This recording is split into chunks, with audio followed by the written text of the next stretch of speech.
Pues hoy nos acompaña el doctor Jorge Cubrías, especialista en medicina integrativa ortomolecular y es director médico en la clínica Cellmedic y formador y conferenciante internacional. Hoy vamos a hablar un poquito sobre el tema del intestino como primera línea de protección tóxica y el síndrome de permeabilidad intestinal. Entonces, la primera pregunta, doctor Cubrías, sería ¿por qué el intestino es la primera línea de protección tóxica? Bueno, la verdad es que es una pregunta que es interesante. ¿Por qué? Porque habitualmente cuando hablamos de toxicidad, a pesar de que la fisiología lo recoge hace mucho tiempo, desde los manuales de Guyton, los libros de Guyton y otros libros de fisiología muy interesantes, el profesional sanitario promedio no tiene presente que la primera línea de defensa frente a una agresión tóxica es el propio intestino, siempre y cuando esta línea de defensa, evidentemente, o esta agresión tóxica ocurra por vía oral. Tú puedes inhalar un elemento tóxico, tú puedes tener un contacto dérmico con un elemento tóxico, pero la ingesta por vía oral tiene como primera línea, evidentemente, desde el punto de vista fisiológico, el propio intestino. Casi siempre se arraiga esto a que es el hígado el que se encarga de administrar la capacidad de detoxificar o no. Ciertamente el hígado tiene un rol fundamental, pero el hígado recibirá un mayor o menor impacto en la medida que el intestino esté en peores o mejores condiciones. Y algo que va más allá de la barrera mecánica, comillas, que puede tener el propio intestino, es en lo que se convierte el intestino hoy en día con su microbiota y evidentemente con su microbioma, o sea, con la genómica de la microbiota, o sea, la genética de los bichitos que tenemos ahí, que se convierte en un órgano paralelo a los ya conocidos por nosotros en la economía humana, ¿no? Un órgano literalmente paralelo y transversal. ¿Por qué? Porque se convierte en un procreador de metabolitos. O sea, tú ingieres jamón de bellota 5J y si tienes una buena microbiota, seguirá siendo un jamón de bellota 5J para nuestras células y si no, puede ser un serrano chicloso para nuestras células. Vamos a poner un ejemplo tan banal como ese para que se entienda. O sea, hoy en día el intestino se ha convertido en un elemento absolutamente transversal. El conocimiento de lo que ocurre a nivel intestinal es sumamente importante para cualquier especialidad en medicina y cualquier abordaje desde el punto de vista sanitario. Entonces, llega a ser el intestino primera línea de defensa porque cumple con roles que van más allá de los que teníamos conceptuados hasta el siglo XX. Ya incluso en el siglo XXI son los últimos 15 años los que han aportado una cantidad de información ingente con respecto a estos datos, que desgraciadamente no ha repercutido aún en el ámbito clínico. Desgraciadamente son muy pocos los profesionales sanitarios que tienen esto claro y que saben que aquí hay una cantidad importante de información que es estudiable, comillas, hay que estudiarla para poder volver salud a los individuos en forma general. Por eso es extremadamente importante conocer este concepto. Sí, sí. Sí que es verdad que el concepto de permeabilidad intestinal cada vez se va escuchando un poco más entre la población. También es cierto que se va escuchando más porque cada vez hay más gente que lo padece. Entonces, ¿cómo podríamos explicar a la gente, a la población en general, que no pertenece al mundo sanitario, qué es el síndrome este de hiperpermeabilidad intestinal? Bueno, yo sí, ahora que estamos en una situación complicada desde el punto de vista mundial por una pandemia ambulante, yo siempre he dicho que una pandemia paralela es la permeabilidad intestinal. O sea, como bien decías, este es un concepto que se empieza a entender un poco mejor porque desgraciadamente se empieza a entender un poco mejor por la población en general. Digo desgraciadamente entre comillas, porque debía ser mejor entendido o previamente entendido por el ámbito sanitario, cosa que desgraciadamente no ocurre, pero sí por la población en general. Es cierto que el nombre en esencia, desde el punto de vista de su similitud conceptual en el idioma inglés, el leaky gut, es algo que se viene conociendo hace muchos años. Se conocía con muy poco detalle, no hay duda alguna, pero se sabía que algo estaba pasando en ese entorno intestinal, sobre todo en el intestino delgado. Y ya en los últimos 15 años, después del proyecto del microbioma humano, gestado inicialmente en Estados Unidos, donde el gobierno americano destinó 230 millones de dólares para investigar heces fecales, cosa que no hace todo el mundo, y que gracias a eso hoy sabemos muchísimo más de todo este ámbito, pues entonces se empieza a desmembrar qué es lo que hay detrás de la famosa permeabilidad intestinal. Realmente el intestino es una aduana. Yo le digo a mis pacientes, miren, un intestino que funciona bien es una aduana que funciona bien para un país.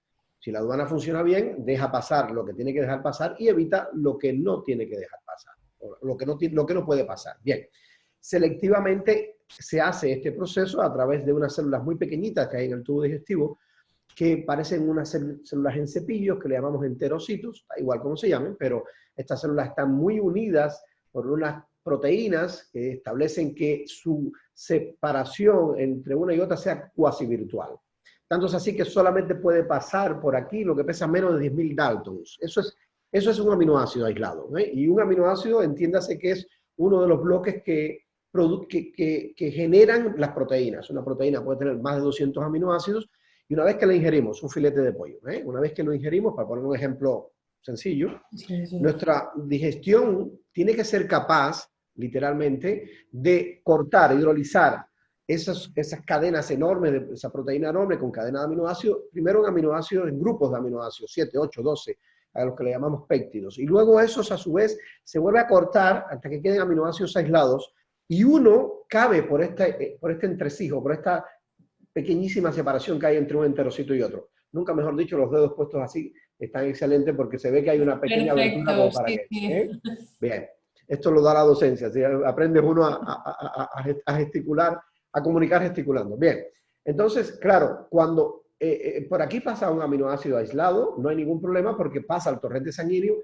Luego el sistema inmune lo reconoce como un elemento totalmente fisiológico, le dice, oiga, buenos días, buenas tardes, buenas noches, váyase usted al hígado a sintetizar proteínas, se va a unir con otros aminoácidos y va a sintetizar unas proteínas que necesita el ser humano. Bien, para su inmunología fundamentalmente y para una serie de funciones sumamente importantes. Bien, cuando a este enterocito que está funcional, ya pongámoslo así, tan funcionales, llegan cadenas peptídicas, llegan grupos de aminoácidos, 8, 10, 12 juntos, y nosotros tenemos los enterocitos muy bien unidos, esas uniones estrechas están muy bien funcionales, pues no caben, y al no caber, literalmente se eliminan por las heces fecales, se acabó, no hay ningún problema. Pero cuando existe permeabilidad intestinal, pasa esto, tan sencillo como esto. Esas uniones estrechas proteicas se rompen, se quiebran, se afectan, y esto genera una apertura anómala, que evidentemente, dicho lo anterior, es fácil de entender, que entonces, de una forma absolutamente, incluso pseudofisiológica, porque es una realidad, donde haya un tamaño que permita la entrada de esas cadenas peptídicas, entonces entran un grupo de 7, 6, 5, 4 aminoácidos puntitos por aquí que no debían entrar. Y una vez que eso llega al torrente sanguíneo, el sistema inmune dice, ¡hey! ¡Stop! Usted no debe pasar por aquí. Yo lo reconozco como un agente extraño, eso le decimos nosotros antígenos, y frente a reconocer un agente extraño, yo despierto el sistema inmunológico para entablar una pelea en contra de ese agente extraño. Y esto no es más que lo que comemos. Estamos hablando de que si un individuo come 3 veces al día y tiene esta situación, 3 veces al día estás encendiendo una fogata inmunológica inflamatoria. Entonces el sistema inmune emite una señal al resto de las células del sistema inmune y le dice, oiga, estimule un receptor que tienen en sus membranitas que se llama TLR4, da igual cómo se llama, que es como una antena, ¿vale? Y esa antena, recibiendo esa señal, entra dentro de la célula, valga la redundancia, una señal más que se amplifica y que genera una cascada inflamatoria brutal. O sea, nosotros nos defendemos inflamándonos y establecemos una respuesta inflamatoria muy, muy importante porque estamos entendiendo de que estos aminoácidos que han entrado unidos al torrente sanguíneo son un elemento extraño y hay que atacarlos. Pues hoy se sabe que este fenómeno, que tan sencillo estamos intentando explicar, que es un poquito más complejo, pues hay translocación bacteriana, hay una serie de fenómenos paralelos, pero es el eje central de generar en el organismo un estado inflamatorio por excelencia, que además es sistémico, que no genera una afección solamente local. Dicho sea de paso, quiero hacer una salvaguarda con respecto a esto. El primer target, el primer objetivo de esa inflamación sostenida e inducida por la alimentación es el enterocito contiguo. O sea, eso entiéndase, porque yo cuando intento explicar esto, creo que cuando alguien lo entiende puede llevarlo a un nivel muchísimo más profundo de lo que habitualmente lo aplicamos, que es lo siguiente. Si este cuadro inflamatorio que me está explicando este hombre, inducida por este fenómeno, tiene como objetivo fundamental el enterocito contiguo, difícilmente va a ser un proceso que se sane con facilidad. Porque si yo no soy capaz de resolver en esencia una serie de parámetros que modulen la inflamación, desde la propia vitamina D hasta niveles de eicosapentaenoico, por ejemplo, entonces difícilmente va a resolverse la inflamación y difícilmente va a atenuarse y va a recuperarse la función de estos enterocitos. Porque el daño que está ocurriendo aquí afecta al enterocito contiguo. Entonces, esto se hace absolutamente como unas fichas de dominó, ¿no? Van cayendo uno del lado del otro cuando el impulso se sostiene. Entonces, es muy importante. Ahora, esto puede generar problemas gastrointestinales, no hay duda alguna, ¿no? Aquí casi nunca esto viene solo. Yo diría que nunca, ¿eh? Cuando hemos tenido experiencia con más de 1.500 estudios hechos de disbiosis intestinal en profundidad, a través de metodología coherente, 16S-RNA, metodologías de la genómica de la microbiota, encontramos que difícilmente haya permeabilidad intestinal sin haber otras alteraciones en la microbiota intestinal o en el tubo digestivo. ¿Bien? Son alteraciones eminentemente funcionales, aunque pueden llegar a ser orgánicas en pacientes donde ya tengan una celiaquía establecida y otras enfermedades asociadas. Pero es fundamental tener en cuenta que este concepto tan basal, tan sencillo, actúa como la antorcha de fuego inflamatorio para el resto del organismo. ¿Por qué? Porque a merced de la permeabilidad intestinal, que creo que más o menos ha quedado claro, lo que hoy se sabe con una solidez que asusta, literalmente hablando, es que esa permeabilidad del intestino, esa apertura de estos enterocitos, está anexada a la apertura de una barrera hematoencefálica que tenemos a nivel de tronco encefálico. O sea, a este nivel tenemos un gradiente de presión. Es como si tuviéramos un filtro, ¿ok? Bueno, eso hace que evolutivamente si uno come algún alimento que esté en mal estado y hace una gastroenteritis, no termina siendo una meningitis inmediatamente, porque este filtro actúa como literalmente como un filtro para que no todo lo que circunde a nivel del torrente sanguíneo llegue al cerebro e impacte negativamente. Bien, tan sencillo como el agua. De claro. Bien. Entonces, ¿qué es lo que hemos visto? ¿Y qué se ha visto objetivamente? Que la presencia de esta permeabilidad intestinal está asociada a una permeabilidad de esta barrera hematoencefálica, de este filtro. Entonces, ¿qué pasa? Que están llegando al sistema nervioso central elementos inflamatorios que no tendrían por qué llegar. Esos elementos inflamatorios generan en el cerebro inflamación, primero, ¿cierto? Generan neurotoxicidad, toxicidad inflamatoria, y generan una disfunción importante de los neurotransmisores. Entonces, generan alteraciones del comportamiento del individuo, generan alteraciones del sueño, generan irritabilidad, parte de lo mismo, generan estados emocionales oscilantes, generan alteraciones de la memoria a corto plazo, generan alteraciones del reprise neuronal, generan capacidad de focalización, en muchas ocasiones afecta en muchos pacientes que tienen este fenómeno. ¿Y cuál es el asunto? Que el abordaje de esta permeabilidad intestinal, llamémoslo así, no me gusta sacar del entorno de la disbiosis, porque es parte de una disbiosis intestinal, disbiosis es una disfunción de la biota intestinal. Sí, de hecho, una de las preguntas es relacionada con la disbiosis, si tienen que ir siempre de la mano, si una cosa es primero y luego la otra, es como el huevo o la gallina, ¿qué se da primero? Absoluto, ahora vamos ahí. Bueno, pues una de las cosas importantes es que si tú eres capaz de estudiar adecuadamente la permeabilidad intestinal, llámese disbiosis, y con eso te respondo la segunda, y no eres capaz de saber el entorno de afección que hay a nivel del sistema nervioso límbico, sistema nervioso autónomo, entonces tenemos un gran problema, porque este cuadro, la primera causa que tiene en este momento, no es el uso de antibiótico por vía oral, como se registra muchas veces a nivel de investigación. La primera causa de esto es el disestrés, es la disfunción del sistema nervioso autónomo. Y estamos hablando de que elementos de la tripa están induciendo una disfunción de este sistema nervioso autónomo que vía nervio vago afecta directamente el tubo digestivo. El tono, la motilidad, la capacidad absortiva gastrointestinal está manejada por los plexos de Meissner y Auerbach, que no son más que conexiones entre el sistema límbico, el sistema autónomo y el propio tubo digestivo. Entonces es un feedback no negativo, no es que yo te hago daño, yo recibo beneficios, no, yo te hago daño, yo recibo daño, yo te hago daño, yo recibo daño. Y este elemento bidireccional es el que está perpetuando que estos cuadros sean tan difíciles de manejar. Porque a veces cuando damos docencia y le preguntamos a los alumnos, ¿ustedes cuánto tiempo creen que hace falta para sanar una permeabilidad intestinal?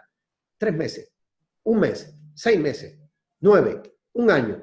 En buena lid es extremadamente difícil responder esta pregunta con objetividad. Dependerá del paciente y dependerá que nosotros seamos capaces de hilvanar, primero de tener el conocimiento objetivo para poder estudiar estos dos perfiles a la vez, al the same time, y luego para corregirlos a la vez, porque si nosotros corregimos este y no corregimos este, es comida para hoy y hambre para mañana. Y viceversa. Entonces esto es muy importante, sin lugar a dudas. Ya te dejo hablar porque si no... No, es que se explica de maravilla, así que ya va bien que vaya hablando. Es más interesante escucharle a usted que a mí.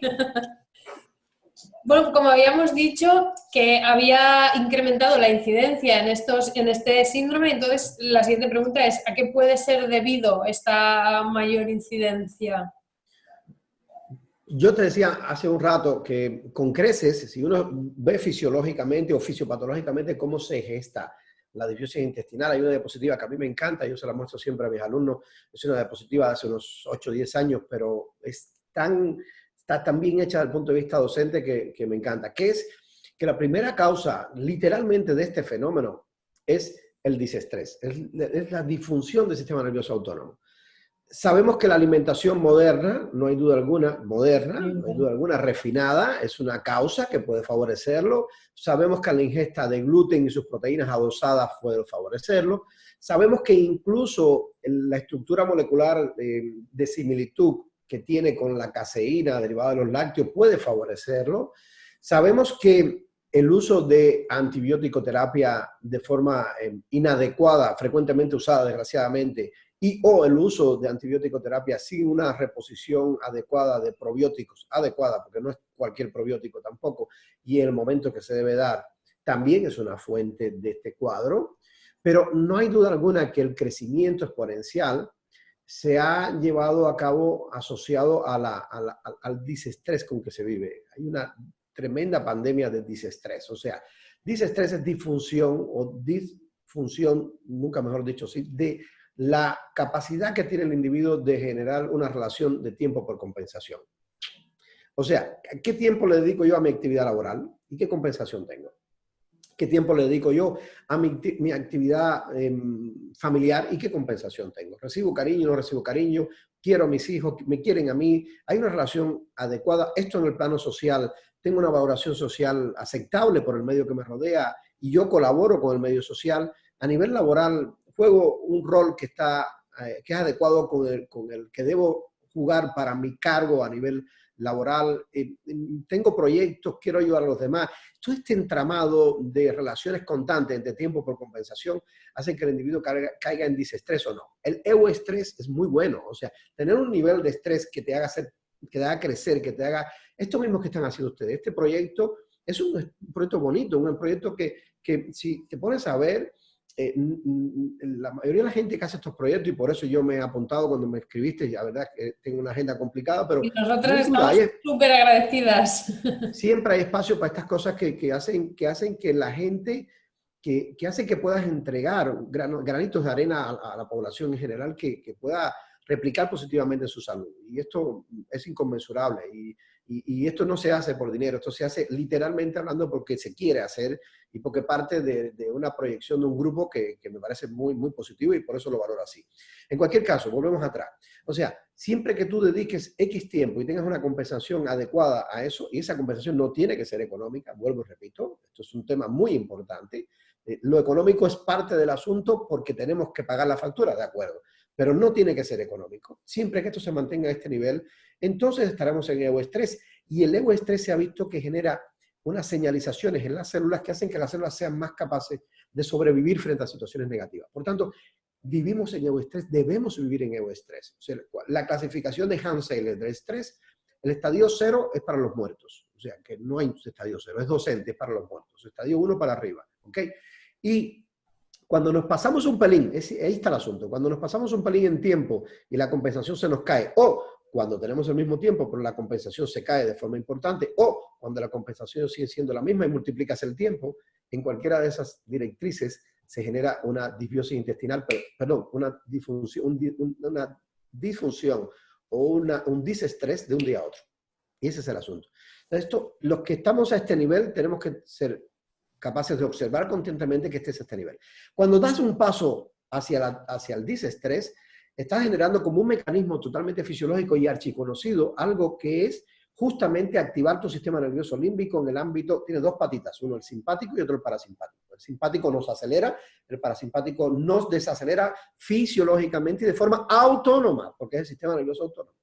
Pues cuando yo acelero el simpático, si esto ha sucedido de forma aguda, pues mi capacidad de controlar ese simpático y yo tengo indemne mi sistema nervioso parasimpático es funcional, porque el sistema nervioso parasimpático hace que usted baje nuevamente a un nivel aceptable. Bien, pero si persiste la situación simpática, una de las cosas que sucede es que se va cayendo el parasimpático.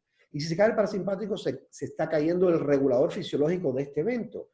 Por tanto, es como tener un coche solo con acelerador, perdiste el freno y el embrague. ¿Y qué pasa? Que te vas a dar golpes y mucho, no hay duda alguna. Ese es el simpático disparado sin autocontrol del parasimpático. Entonces utiliza una vía muy interesante en el tronco encefálico, en la rama ventral y dorsal, que emanan dos raíces importantes del nervio vago. Ese nervio vago, que es el nervio craneal más largo del organismo, no hay duda alguna, establece un control sobre el resto del organismo a nivel de aceleración-desaceleración. Nuevamente, simpático acelero, parasimpático desacelero. Pues entonces empieza a predominar solo el eje simpático, vamos a llamarlo así, o mayoritariamente. Y eso genera una información tremenda hacia el tubo digestivo. Oye, la información no es solo hacia el tubo digestivo. Por eso cuando nos ponemos nerviosos nos aumenta la frecuencia cardíaca, empezamos a hiperventilar, tenemos una cara de enfermito, empezamos a tener afectada la prosodia, ya no hablamos con energía, sino empezamos a tener alteraciones en la expresión facial, incluso de la musculatura craneal. Muchos pacientes tienen cefaleas tensionales inducidas por este fenómeno. ¿Okay? Esto es muy bonito porque es extremadamente amplio. Esto entra desde el trastorno de ansiedad generalizado, el trastorno de pánico, la neurodermatitis. Es tremendo, es muy bonito. Nosotros en el máster de la sociedad que planteamos como uno de los pilares fundamentales para aprender a hacer medicina del siglo XXI, nutrición del siglo XXI, abordaje sanitario del siglo XXI, es el estudio de la disautonomía, que es esto que le estoy comentando. Bien, volvemos atrás. Ese sistema nervioso simpático, a nivel del tubo digestivo, como decíamos anteriormente, controla tono, motilidad y controla incluso la capacidad absortiva del mismo. Uno de los fenómenos que controla directamente es la producción, consecuentemente con el eje simpático, que depende de dopamina, la dopamina de noradrenalina, la dopamina es madre de la noradrenalina y es abuela de la adrenalina. Pues en los pacientes, cuando hay un ratio fisiológico, la dopamina se queda en la noradrenalina, un porcentaje por encima del 60%, y la noradrenalina genera felicidad. Y claro, cuando lo que nos genera es agobio, se convierte más en adrenalina que en adrenalina, y entonces estamos en fase de alerta constante. Y eso se acompaña de una producción excesiva de cortisol. El cortisol genera una respuesta inflamatoria sistémica añadida, ¿cierto?, a esta situación.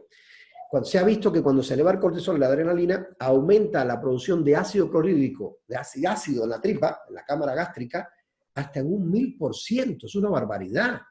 O sea, nosotros tenemos un epitelio un recubrimiento de la cámara gástrica, del estómago, hecho para soportar ácido. Y un ácido muy, muy ácido, un pH por debajo de 2. Pero cuando esa cantidad sube un 300, un 400, un 500, un 1000%, empieza a vulnerar unas estructuras que tenemos en la parte superior del estómago, que va hacia el esófago, y en la parte inferior, que va hacia el intestino delgado. Y cuando se vulnera esa estructura, esta de acá abajo, que es una valvulita, empiezan a caer literalmente gotitas de ácido al tubo digestivo. ¿Sabes por qué hago insistencia en explicar esto? Porque cuesta mucho encontrar esto explicado así en la literatura. Entonces, cuando en la literatura no los vemos tan A, B y C, nos pierde. Y claro, y yo creo que esto tiene más valía que lo demás. Entonces, cuando esas gotitas de hiperclorhidia, o sea, ácido clorhídrico, salen del entorno gástrico, el epitelio del tubo digestivo del intestino delgado no está preparado para soportar esos niveles de ácido. Y se vulnera mucho la microbiota muconutritiva, o sea, los bichitos que protegen estas celulitas que decíamos anteriormente, ¿vale?, que normalmente debe estar así, que les dan de comer, se vulneran, se rompen, se fragmentan y generan unas estructuras que se llaman lipopolisacáridos, o sea, parte de bacteria y parte de grasa, y cuando estas estructuras no tienen comida, se empiezan a resquebrajar. Ahí empieza a pasar lo que les comenté anteriormente. Esa es la primera causa con crece. No hay duda alguna. Si a esto añades antibiótico terapia a repetición, si a esto añades que Añades una cosa muy importante que también yo creo que estamos dándole una espalda a pesar de tanta evidencia, que es la cronobiología. Si añades un estilo de vida desordenado, no hay quien arregle una disbiosis intestinal. No hay quien arregle una disbiosis intestinal como Dios manda. Entonces, la cronobiología, objetivamente, el estudio cronobiológico, el estudio de los ritmos biológicos, si tienes un estilo de vida aceptable en términos de horarios en el cual ingieres la alimentación, en el término de horario en el cual haces actividad física, en el término de las pretensiones con respecto a tus capacidades. Ojo, que yo no puedo pretender ser piloto de un día de hoy a mañana, porque tal vez no tenga las cualidades para hacerlo, y eso a veces nos tiene que ubicar en el entorno. Bien, si esto lo llevamos de forma adecuada, entonces nuestro sistema autónomo, este simpático-parasimpático, se tiende a regular solo. Pero si esto no lo llevamos de forma adecuada, él se tiende a desmembrar, sin haber una causa estresante paralela, como la que conté anteriormente. Entonces, es la tercera pata que no se tiene en cuenta hoy en día en el abordaje de los pacientes con esta condición. Por esto ha crecido tanto. Claro, y fíjate que ha crecido porque tenemos casos antiguos. Yo tengo pacientes que llevan más de 10 años, 15, 20 años con situaciones de este tipo, que lo que pasa es que se han cronizado, no se curan, pero no se curan porque no se establece un manejo integral en este ámbito, que si no es así, es imposible. Es imposible revertir. O sea, el manejo del estrés y el intentar adaptar la cronobiología es fundamental. Es absolutamente fundamental. No, hay que hablar con los pacientes de forma abierta, clara y precisa. Tenéis esta situación, vamos a estudiarla, tenemos datos para poderte ayudar, tenemos datos para volverte a una fisiología normal. Pero, ¿cuánto vas a hacer tú? ¿Cuánto vas a hacer tú de lo que yo te voy a decir que debéis hacer? Esto es importante, porque si haces el 50% tendrás beneficio un 50%, y si haces menos, pues tendrás menos. Y esto es real, es objetivo. O sea, hoy en día hay muchos pacientes que quieren que se le alivie un síntoma y se acabó. Pues si quieres resolver el problema, porque esto genera muchos daños, hay muchos pacientes. Yo ayer vi un paciente, recuerdo, con 61 años, con una tremenda disbiosis intestinal, con un brain fog, o sea, con unas alteraciones enormes en la capacidad de concentración. Un individuo que toda la vida ha sido muy coherente, muy inteligente y muy ejecutivo, y hace 5 años que dice, he perdido mi cabeza y me he hecho estudios de resonancia y están normales, me los trajo todos, por supuesto. Evidentemente lo que tiene es una tremenda disbiosis intestinal, con un leaky brain enorme, y si nosotros no somos capaces de regular eso, no le vamos a devolver un ámbito funcional. Eso es una realidad.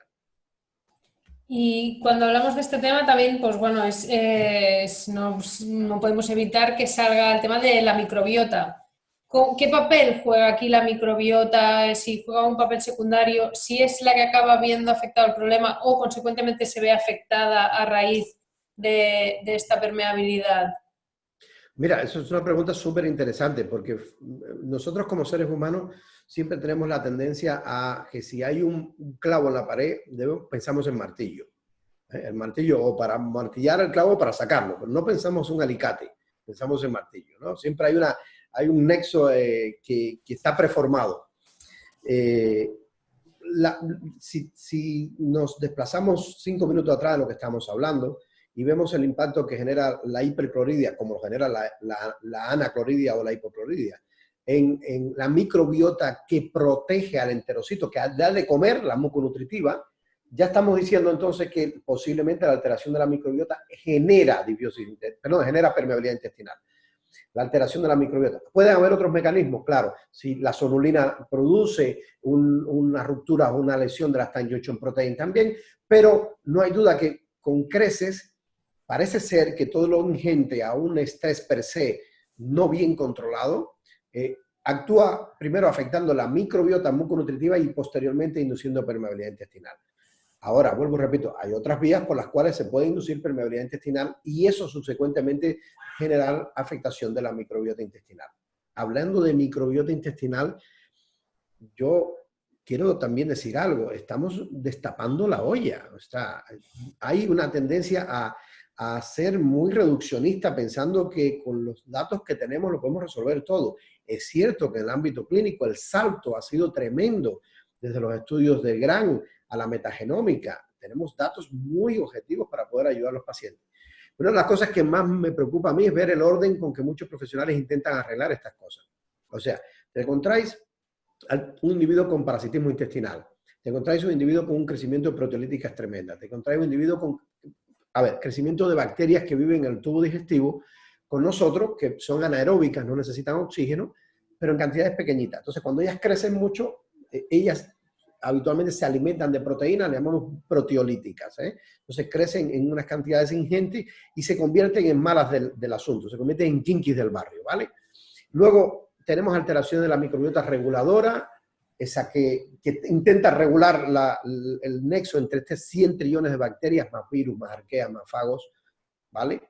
Luego tenemos alteraciones de la microbiota nutritiva, de la inmunológica, luego tenemos alteraciones de los ácidos grasos de cadena corta, los putrefactivos. O sea, los ácidos grasos de cadena corta juegan un rol fundamental para evitar el nexo entre la disbiosis intestinal y enfermedades neurodegenerativas, para evitar el nexo entre la disbiosis intestinal y enfermedades cardiovasculares, para evitar el nexo entre la disbiosis intestinal y enfermedades del propio hígado, esteatosis hepáticas en pacientes delgados, cosa que antes decíamos, esto es imposible. Bueno, suceden gracias a las alteraciones de esta microbiota intestinal.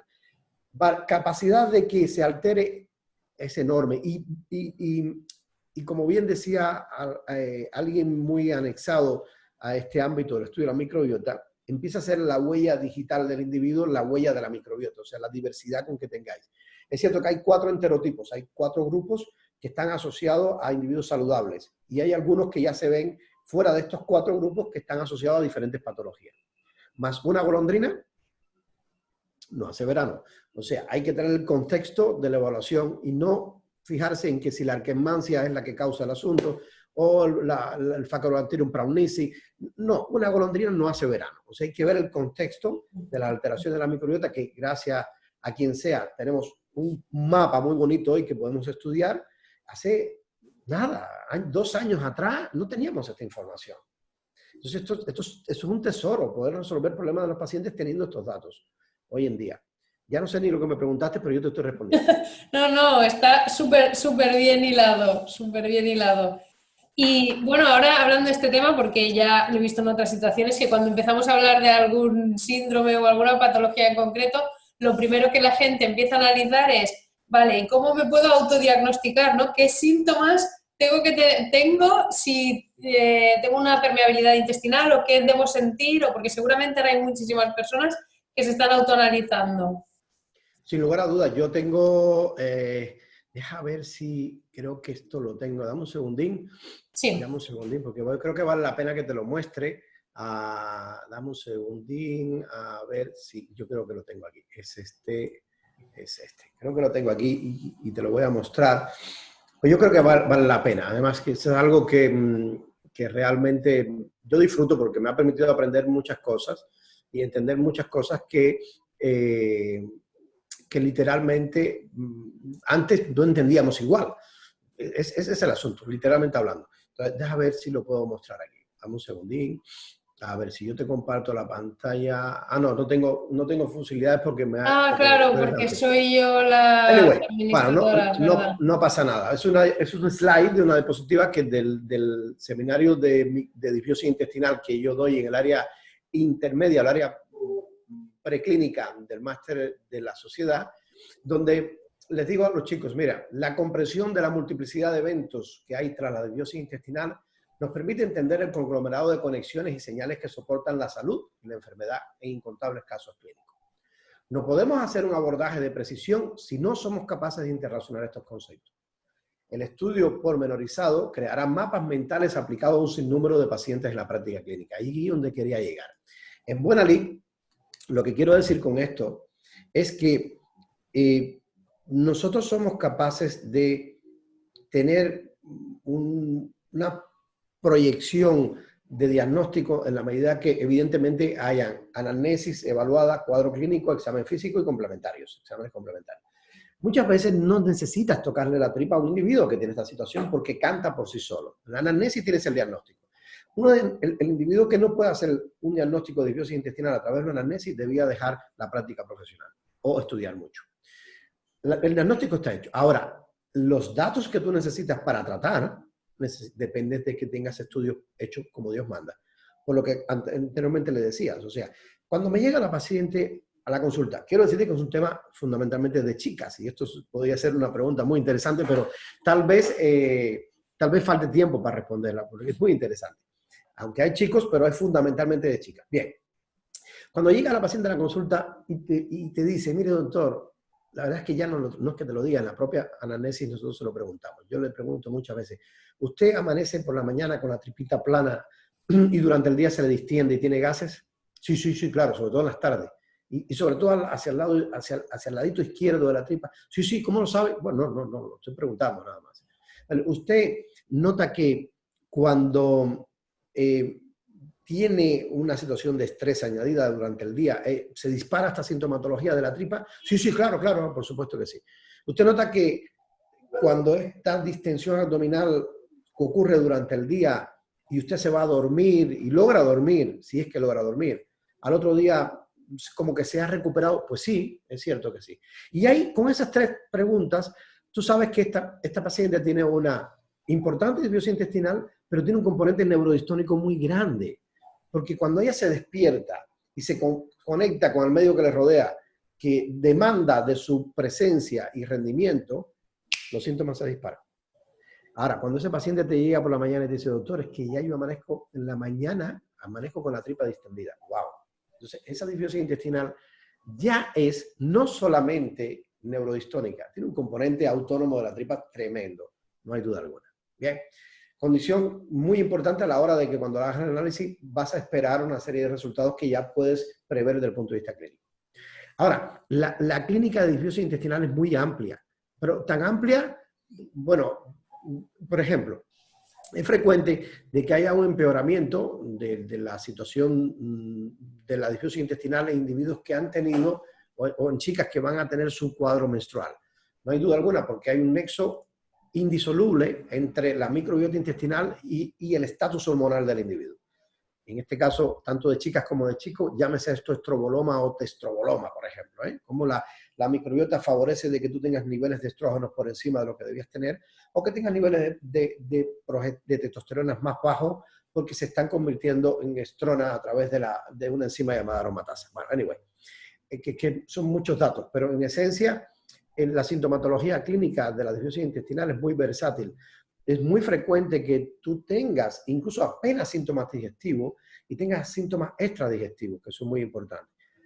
Cada vez vemos más pacientes con dolores articulares sin estar sellados conceptualmente como una patología, como una artritis, como una artrosis. Y tienen dolores articulares fundamentalmente matutinos, con una evolución que durante el día tienden a mermar, o que pueden empeorar en dependencia de una situación de estrés añadida. Condición que anexa la presencia de una serie de marcadores inflamatorios en la tripita, siempre como la calprotectina, como la proteína eosinofílica y otros marcadores que actúan como elemento intermedio entre una microbiota alterada y un daño articular, pero no solo articular, por ejemplo, a nivel tiroideo, como patología autoinmune. A nivel dermatológico, cuando muchas veces se exacerba un cuadro de psoriasis o un cuadro de neurodermatitis, a nivel de diferentes órganos y sistemas, porque desgraciadamente la capacidad de dispersión o de afectación de múltiples órganos es cada vez mayor en este entorno, entonces es muy importante. Luego, cuando tenéis una situación tan clara como la afección del hábito intestinal, o sea, oiga, usted va al baño como Dios manda todos los días, nosotros los días pusimos un post en Instagram explicando lo necesario que es ir al baño cada día.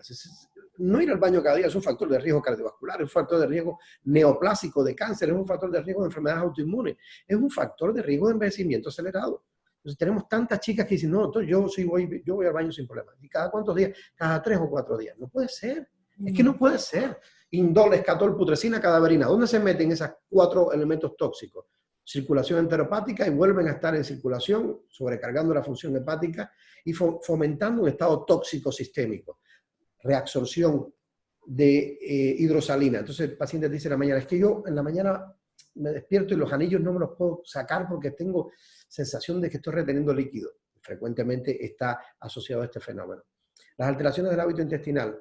Yo voy todos los días al baño, ok, pero mis heces son, según la escala de Bristol, o sea, que según una escala que ve la conformación de las heces y diferentes alteraciones, están en un rango patológico. O son demasiado blandas, semilíquidas o líquidas, o son como le digo yo a mis pacientes, como las cabritas, redonditas, secas y escasas.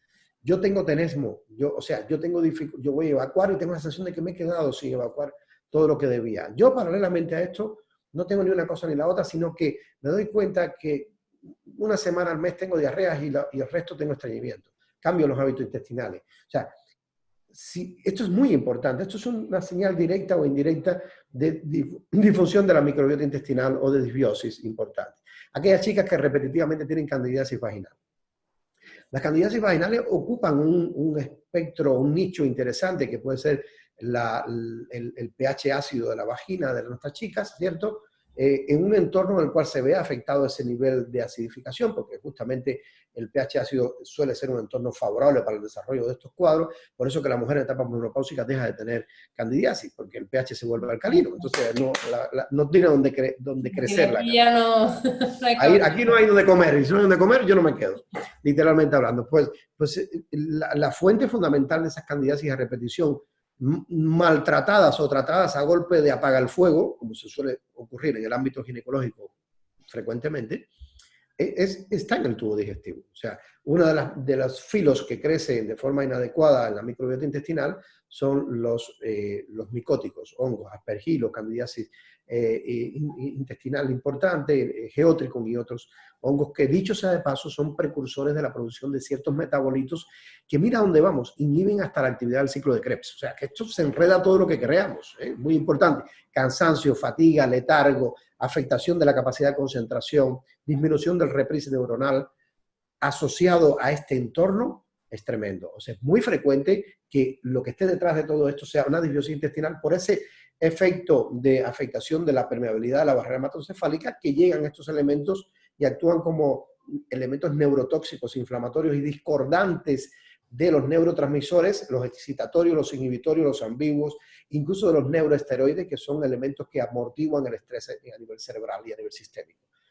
Entonces, el cuadro es tan florido que solo con una entrevista básica puedes tener datos clásicos de que el paciente tiene una disbiosis intestinal. Doctor, yo nunca había tenido migraña y empiezo a tener migraña a esta edad. Doctor, yo tuve acné cuando tenía 16 años, tengo 36 y tengo acné ahora como cuando tenía 36 años, 16. Frecuentemente detrás de esto hay una disbiosis intestinal. Doctor, yo me he dado cuenta que me ha cambiado mucho mi estado emocional. Estoy muy irascible y sobre todo los primeros 7 días antes de la regla. Estos pacientes habitualmente tienen una disbiosis intestinal. O sea, desgraciadamente o agraciadamente, la disbiosis intestinal está muchísimo más frecuente de lo que pensamos y aprovecho para decir de que no me gustan las miradas reduccionistas. O sea, tenemos una tendencia, hay grupos internacionales de SIBO, todo el SIBO. Como hubo grupos internacionales de candidiasis hace muy poco tiempo, cuando se sabía menos de esto, literalmente muchas veces todo se asociaba a crecimiento de cándidas, tenga o no, pues se asociaba igual. Bueno, ahora hay grupos de SIBO, pues todo es SIBO. Realmente, señores, difícilmente haya un Small Intestinal Bacterial Overgrowth, un sobrecrecimiento bacteriano del intestino delgado, sin haber una disfunción del resto de la microbiota. Difícilmente. Yo jamás lo he visto y tengo más de 1500 estudios hechos. Jamás lo he visto. O sea, tratar al SIBO es ser reduccionista y este enfoque de la salud, de la medicina, no puede ser reduccionista. Tiene que ser al contrario. Lo más holicientífico que pueda ser. Holicientífico, es holístico y científico. No holístico sin ciencia, sino que con objetividad. Entonces, esa visión objetiva, clara, precisa, donde se puedan anexar fisiológicamente o fisiopatogénicamente estos eventos, nos va a permitir resolver problemas muy serios en tantos y tantos pacientes. Yo cada vez veo más. Y te puedo decir y puedo confirmar que el estrés con creces la causa de todo este fenómeno, porque yo tengo una valoración epidemiológica y estadística de los pacientes que atendemos, y los pacientes que atendemos de la península ibérica, de Madrid, fundamentalmente yo paso consulta en Madrid, en el Hospital Virgen de la Paloma, versus los pacientes que atendemos de las islas, yo te digo que no tiene nada que ver. El 80% de los pacientes féminas que atendemos en Madrid tienen disbiosis intestinal, y no llega a ser un 40-50% en las islas. Saquemos nuestras propias conclusiones. Sí, aquí ya hay mucha información dicha. Las islas tienen limitación geográfica. Yo no estoy invitando a que se venga todo el mundo, a pesar ahora del beneficio de este bicho desgraciado, pero paralelamente es una realidad, o sea, uno lo ve, ¿no?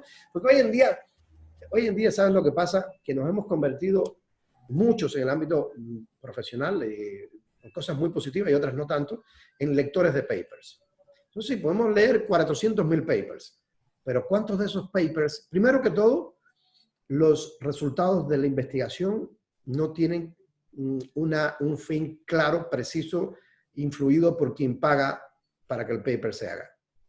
Según Marcia Angels, 90% puede ser garbage, puede ser basura porque está muy intencionado por quien pay. Bien, fuera de ahí. El resto del 10%, ¿cuánto de esa información, cuando tú lo replicas en la clínica, se aplica 100%? Hay una distancia importante. Entonces, muchas veces la lectura de papers no te convierte en un ejecutivo práctico clínico mejor. Sí te puede convertir, todo depende de que tú logres hilvanar y le des el valor que corresponde, porque es muy importante, pero hay que ponerlo en su justa medida, no pensar de que sí, saber interpretar bien esta información y trasladarla. That's the way, ese es el asunto. Sí, sí, que no es fácil, que no es tarea fácil. No lo es. Bueno, pues esto es lo bonito que tiene la vida, porque las cosas fáciles... Sí, pues, no, hay que ganárselo todo. Hay que ir ahí, de poco a poco, claro. Muy bien. Bueno, lo que sí que podemos decirle entonces a la gente que esté padeciendo este síndrome y tenga pues, problemas intestinales, disbiosis, permeabilidad intestinal, que hay solución, que esto se puede revertir. Sin lugar a duda. Yo, Mireia, veo casos cada vez más complicadillos, primero por el tiempo de evolución que llevan y segundo porque muchas veces muchos de nuestros alumnos actúan como lo ven y cuando se entorpece un poco la evolución nos los derivan. Bien, encantados, sí, para eso estamos. Y no he tenido un paciente que no haya salido adelante. Lo que pasa es que lleva que se integren el paciente, que sea parte de la cura. No puede haber cura sin integración del paciente. Ese es el asunto. O sea, quítense de delante que una pastillita lo resuelve todo. No. Una pastillita no resuelve nada. Gracias a eso los hipertensos siguen siendo hipertensos, los cardiópatas siguen siendo cardiópatas, los diabéticos siguen siendo diabéticos y las enfermedades se cronizan cada vez más. O sea, si queréis cambiar, tienes que ponerte en buenas manos y primero y luego hacer las cosas correspondientes que hayan que hacer. Que una cosa que tiene a veces de handicap, que los exámenes que hay que hacer no son baratos, pero tenéis que tener datos para resolver el problema. A veces es la mejor inversión, porque ¿qué tiempo llevas arrastrando este problema? 1 año, 2, 3, 4, 10, 20, 25. Doctor, si yo recuerdo que cuando pequeñita ya yo tenía la tripita hinchada y ya yo tenía manifestaciones digestivas y ya me costaba concentrarme. ¿Tú crees que este crecimiento exponencial de niños con trastornos neurofuncionales no está asociado a esto? Claro que sí. Tanto autismo, tanto Asperger, tanto trastorno por déficit atencional, hiperactividad o hipoactividad, tiene un nexo tremendo con la disbiosis intestinal. Eso está archipublicado. Entonces, esto se viene gestando de etapas muy tempranas de la vida. Tienen capacidad de mejorar 100%. 100% tienen capacidad de mejorar. ¿Cuánto? Pues no sé, depende de los datos. Yo ayer veía un paciente, también un paciente joven, en este caso, también hombre, 37 años, con una tremenda disbiosis intestinal, pero tenía una intoxicación por metales pesados abrumante. Tenía aluminio, plomo, mercurio y arsénico. Yo no sé cómo estás vivo, hijo. Porque, claro, estos metales pesados actúan, fijaros, actúan como disruptores tremendos del sistema nervioso simpático. O sea, lo que hacen es exacerbar la actividad del simpático, deprimen el parasimpático y a merced de eso tiene un efecto neurotóxico propiamente tal, neuroinflamatorio propiamente tal, oxidativo propiamente tal y depauperan el sistema antioxidación endógeno. O sea, estoy creando una disautonomía por una intoxicación por metales pesados que me está afectando la tripa y el resto del organismo. Tenemos que ser capaces de buscar todos los factores que claramente se anexan a esto y sin lugar a dudas todos mejoran y muchos se llegan a curar si que son partícipes de lo que hay que hacer. Porque vuelvo y repito, es muy, si no es muy importante poner de parte de cada uno, porque solo esperando la pastillita milagrosa no... No. Esto hay que hacerlo con... Esto sí que es verdad que falta un poco de implicación por parte del paciente, que trasladan al profesional sanitario toda la responsabilidad y ahí es un problema. Así nos ha enseñado a hacer medicina. Entonces, claro, es lógico que la gente pues piense así. Es más fácil quitarse el asunto de encima y decir, bueno, ahora es tuyo, yo te estoy pagando una consulta, tú te haces cargo de resolver el problema. No, yo aquí soy un mero guía. Yo te digo lo que hay que hacer, cuando hay que hacerlo y cuando hay que ir dando pasos pero es fundamental que tú seas partícipe. O sea, se llama medicina participativa, así lo tienen literalmente los gringos establecido en términos conceptuales. Para hacer un abordaje de precisión se necesitan datos. Datos. El crecimiento hoy en día en la posibilidad de generar una salud de precisión. Bueno, la sociedad que yo he fundado hace 5 años, 6 años, la SENMO, Sociedad de Nutrición y Medicina Ortomolecular, está migrando a la CESAP, a la Sociedad Española de Salud de Precisión. ¿Por qué? Porque nos hemos dado cuenta que el abordaje ortomolecular es muy importante, pero no lo es todo. O sea, necesitas tener metabolómica, necesitas tener la implicación de la ciencia jónica, la epigenómica, la genómica propiamente tal, la nutrigenética, la nutrigenómica.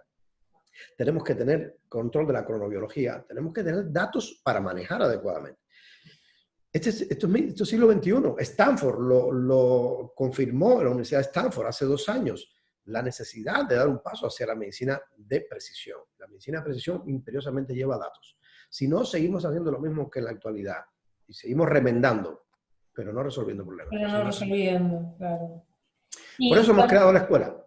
Y cuando hemos hablado de que cada vez hay más niños ya de chiquititos con trastornos, ¿esto puede ser también ligado a que mientras están en el vientre materno ya está afectando esa situación intestinal de la madre? Sin lugar a dudas. Incluso hoy en día, a través de un concepto que se llama reprogramación epigenética transgeneracional, se sabe que 3 generaciones hacia atrás, el estatus intrauterino condiciona lo que va a pasar de la abuela a la nieta. Fijaros, no de la madre a la nieta, de la abuela a la nieta, luego de la madre a la nieta, sin hablar del entorno de la microbiota durante la gestación, que es otro factor añadido.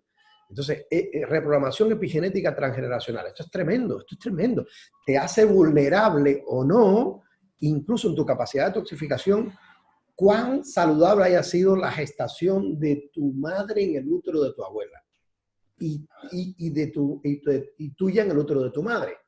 Y consecuentemente con esto, la presencia de alteraciones, sin lugar a dudas, va a predisponer a que haya una tendencia al desarrollo inadecuado de la propia microbiota. A merced de que nazcas por cesárea o por parto, que no hay duda que es otra diferencia, esto es fundamental.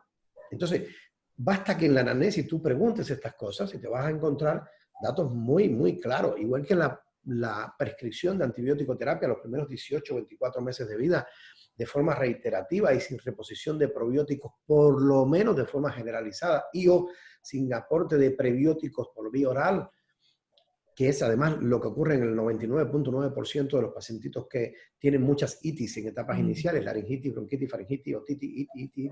Y esos 2 primeros años de vida llevan 1, 2 ciclos, 3, 4, 6 de antibióticos, incluyendo antibiótico endovenoso, porque pensamos que el antibiótico endovenoso no hace daño a la tripa porque no lo tomamos por vía oral. No, eso no es así, por favor.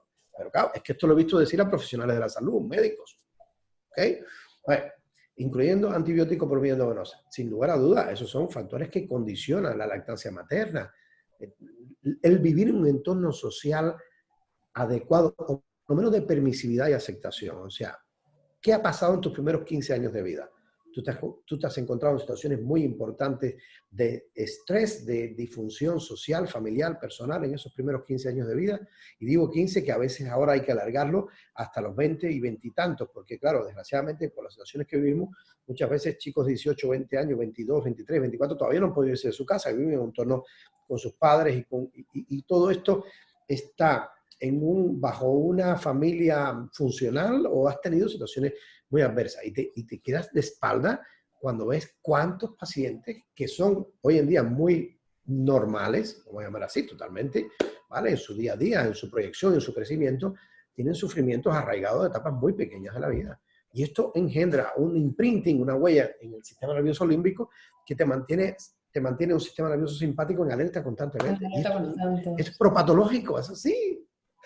Entonces, es la realidad. Yo les invito, vamos, objetivamente 100%, es que si se ponen en manos adecuadas y hacen las cosas que se les dicen, yo no he encontrado ninguno que no, como mínimo, no mejore mucho.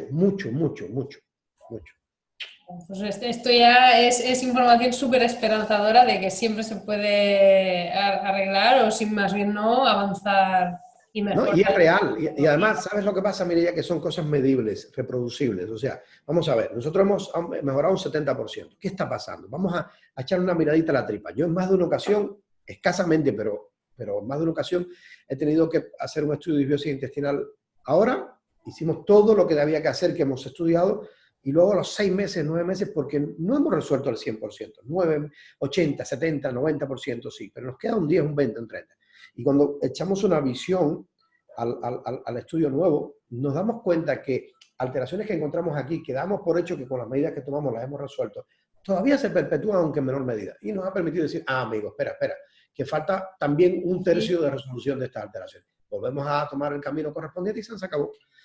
Son medibles, son reproducibles, no se quedan en el espíritu conceptual del profesional o no, es absolutamente medible. Es medible. Se puede reclamar perfectamente como paciente y decir, oiga, mire usted, si yo no he evolucionado adecuadamente, ¿no será que debamos medir otra vez los estudios? Porque al final de cuentas esto parece que no responde. Oiga, porque medicina 2 más 2 es 4, tampoco todo es lineal. Pues sí, es absolutamente medible y reproducible. Por tanto, si bien es cierto que no necesitamos en el 80-90% de los casos de rehacer exámenes de este tipo, cuando tenemos el primer dato, los primeros datos, en los que haga falta se hacen y se pueden llevar a ejecutar, a reajustar un tratamiento adecuado. Así hacemos medicina toda la vida, ¿no? Estupendo. Bueno, y ahora, antes de finalizar, me gustaría hablar un poquito de un proyecto nuevo, nada, creo, si no voy equivocada, que es bastante reciente, de hace unos meses, que es la Escuela Europea de Ciencias de la Salud. Sí, que, mira. Sí, porque por lo que tengo entendido no va dirigida a profesionales sanitarios, sino más bien está orientada al público en general, para que pueda ser conocedor un poquito más en detalle de cómo funciona el organismo, qué consecuencias tienen nuestras actuaciones y qué cosas podemos aplicar para mejorar. Sí, mira, este ha sido un proyecto muy bonito. Yo creo que la vida sin proyecto no es vida. ¿Vale? Me quedo con esa frase y así intento hacerlo en mi vida propiamente tal. La vida sin proyecto no es vida y este es un proyecto que teníamos hace mucho tiempo y que por razones obvias de tiempo, valga la redundancia, no lo habíamos llevado a cabo. Y es el momento. Es el momento porque hay mucho consumo de información online, hay mucho consumo y habrá. Esto llegó para quedarse. Entonces, hemos pensado que, o veníamos pensando hace mucho tiempo, que era necesario crear un espacio en el cual el paciente pueda recibir información objetiva, científica, sólida y entendible. Porque primero, el ámbito sanitario actual, yo he tenido la suerte de practicar medicina no solamente en Europa, sino fuera de Europa también, es deplorador con el paciente. O sea, el tiempo que recibe un paciente de atención en el ámbito sanitario actual es de juzgado de guardia, literalmente hablando, 7 minutos promedio. O sea, no hay tiempo para hacer nada que sea más allá de la función de un semáforo. Tú para aquí, tú para allá, tú roja, tú verde, y fuera de eso, poca resolución. Lo cual no es nada bueno ni para el paciente ni para el propio profesional sanitario porque tiene una carga asistencial tremenda. Bien, lejos de esto, o cercano a esto, dicho sea de paso, la capacidad educacional se ha mermado de una forma brutal. Yo tuve la suerte de mi primera formación como médico fue en Cuba, y en Cuba la educación sanitaria es espectacular, hasta hace unos años, 7, 8, 10 años, que desgraciadamente aquello se ha degenerado, pero es una realidad. O sea, nosotros teníamos asignaturas de educación sanitaria, o sea, teníamos que aprender a educar a la población cuando venía a la consulta, y había tiempo para ello. Ahora no, ahora ya ni eso ocurre allí. Pero bueno, indistintamente eso nos ha permitido saber de que la mejor forma que hay para que un individuo cuide de su salud es sabiendo cómo lo puede hacer. Y por eso ha surgido este proyecto, que el objetivo fundamental, www.eess.online, Escuela Europea de Ciencia de la Salud, es engendrar un ala de este proyecto es hacia no profesionales sanitarios. ¿Vale? De hecho, como te decía, fuera de cámara, como dicen aquellos, hemos hecho un curso reciente, no hemos terminado, Moralí, porque el objetivo de este proyecto es que los cursos queden ahí para que alguien cuando lo necesite demande de ellos y se acabó, de colesterol, o sea. Y fue una experiencia muy bonita, primero porque aprender, o sea, o refinar un curso para individuos no profesionales en el ámbito sanitario, te hacen cambiar el chip obligatoriamente. Bien. Sí. ¿Qué hemos visto? Que cuando compartíamos la preparación de los slides con algún colega que está en el medio nuestro y compartíamos algún concepto general, veíamos que tampoco lo manejaba adecuadamente. Oye, y eso me llamó mucho la atención. Dije, madre mía, nos estamos equivocando. Entonces, tal vez no se pueda decir que es para profesionales, o sea, para no profesionales sanitarios, sino para todo público. Porque claro, oye, yo en el curso ya han asistido varios enfermeros, algunos médicos incluso, algunos chicos de PNI, y hay público en general, algunos pacientes, donde hemos aprendido qué pasa con el colesterol, realmente hasta qué punto es malo, bueno, regular, cuál es la forma que yo tengo objetivamente de darme cuenta de que mi estatus actual es de un colesterol saludable, porque el colesterol es una molécula insustituible, literalmente hablando. Y valores muy bajitos generan muchos problemas. Y valores extremadamente altos. Claro, hay un slide que pongo muy interesante de un estudio que se hizo en Japón, donde vieron que niveles muy altos de colesterol total, LDL, y niveles muy, muy bajitos, matan exactamente igual. Entonces, estamos cerrando conceptualmente. Bueno, anyway, no nos vamos a quedar en el colesterol, pero es un ejemplo de este curso que ha sido muy bonito y que, dicho sea de paso, está empaquetado, está ahí para que a alguien le interesa, entra y accede al curso y se acabó, y se informa. Bien. El objetivo entonces es que un ala sea a todo público y otra ala sea a profesionales. No hay duda alguna porque esta ala de profesionales la venimos desarrollando hace mucho tiempo y lo que estamos haciendo es refinando en la formación hacia un modelo de salud de precisión. Más datos para saber manejarlo con más objetividad, que esto redundará en una práctica profesional más de excelencia y evidentemente resolver más problemas a nuestros pacientes. Y por otro lado, más información. Hay un mundo enfermo tremendamente. Este tema del coronavirus actual, si tú te pones a preguntar cómo es posible que un paciente con 40 años debute de una forma tan nefasta e incluso llegue a fallecer, es porque no estudiamos en los pacientes de 40 años que no tienen sintomatología clínica su estatus nutricional, no estudiamos su estatus inflamatorio, no estudiamos esos valores tan importantes que están por debajo de la expresión clínica que te hacen estar en una situación de debilidad y vulnerabilidad o de protección. Oye, este abuelito con 78 años, mira cómo soportó el coronavirus, ¿qué? No le dio ni una semana. Claro, pero es que este abuelito, fijaros que el estatus que tiene de su endotelio, revisas el endotelio vascular, capa más interna de las arterias, y está muy bien para la edad que tiene. Tenemos individuos con 30 años que tienen un endotelio hecho polvo, basura, afecto, por varios factores, incluyendo el estilo de vida del individuo. Entonces, claro, como esto no lo hacemos, pues el objetivo es que para hacer salud de precisión tenemos que tener estos datos. Entonces, tenemos un ala profesional y un ala a todo público. En todo público puede haber algún profesional que le interese, que es lo que está pasando ahora, o no. Y si no, porque lo conoces, estupendo, porque el objetivo, y aquí aprovecho la ventana de tu entrevista, para hacer un llamado a todos aquellos profesionales que sé que muchos de los que te van a acompañar en este evento estupendo, tienen una formación estupenda y que nos pueden aportar mucho, que se acerquen, que me manden un mail. Yo encantado de que seamos ventanas para que el público general se pueda formar, que pueda tener conocimientos, vuelvo, repito, que sean fiables, porque son sólidos y son científicos y que sean entendibles. Porque si no cumple con estos 4 roles, no los queremos.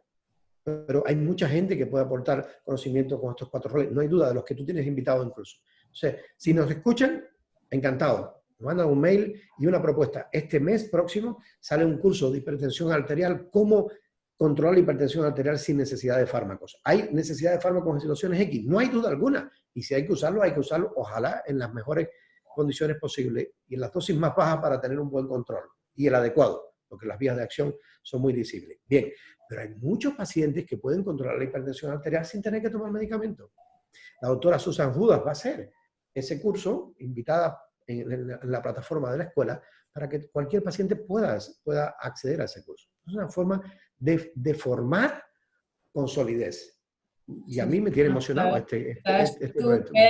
Suena genial. Suena Tiene genial. muy a gusto. La invitación está hecha. Todos ustedes, sin lugar a dudas, que sepan que pueden aportar cosas interesantes con respecto a esta parte tan tan necesaria que no se está haciendo y que cada vez estamos teniendo más demanda, están invitados, encantados, encantadísimos. Realmente en temas de patologías autoinmunes hay unos huecos enormes, conceptuales.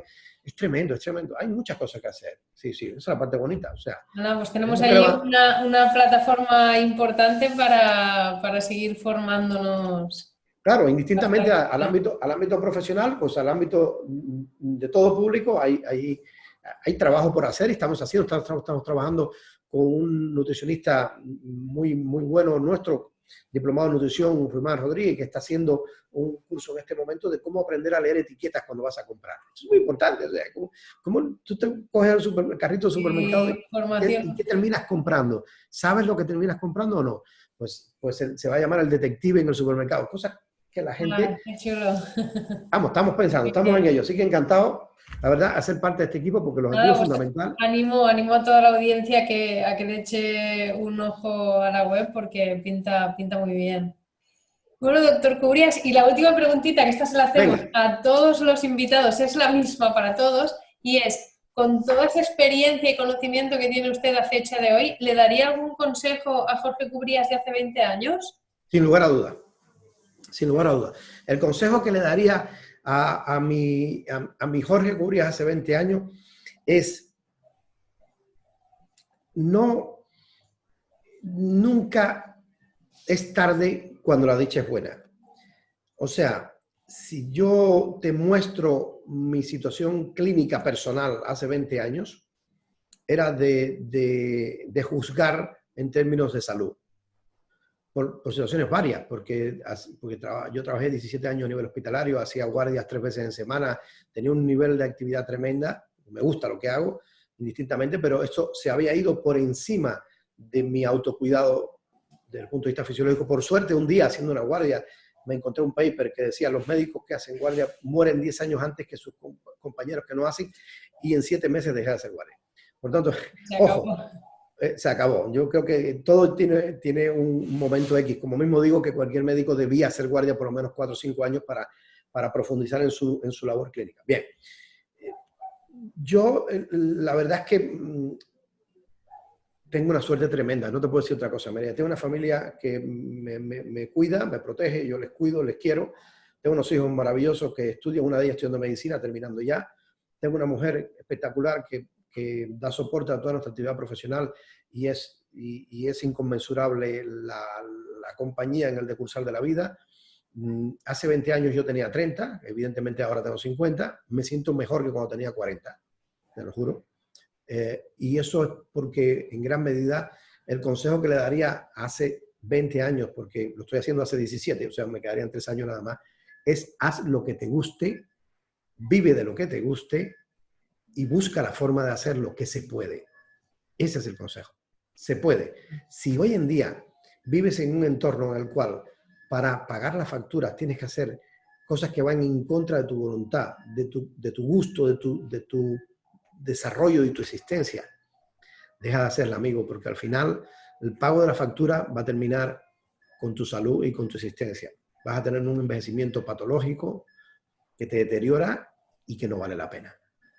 El objetivo fundamental es hacer lo que te guste, cuando te guste, respetando evidentemente el entorno, porque no significa nada propatológico, pero es fundamental. Nosotros estamos hechos para sentir placer. Si tú revisas, si tú has leído nuestro libro, Los 13 jinetes de la apocalipsis metabólica. No, y lo tengo pendiente.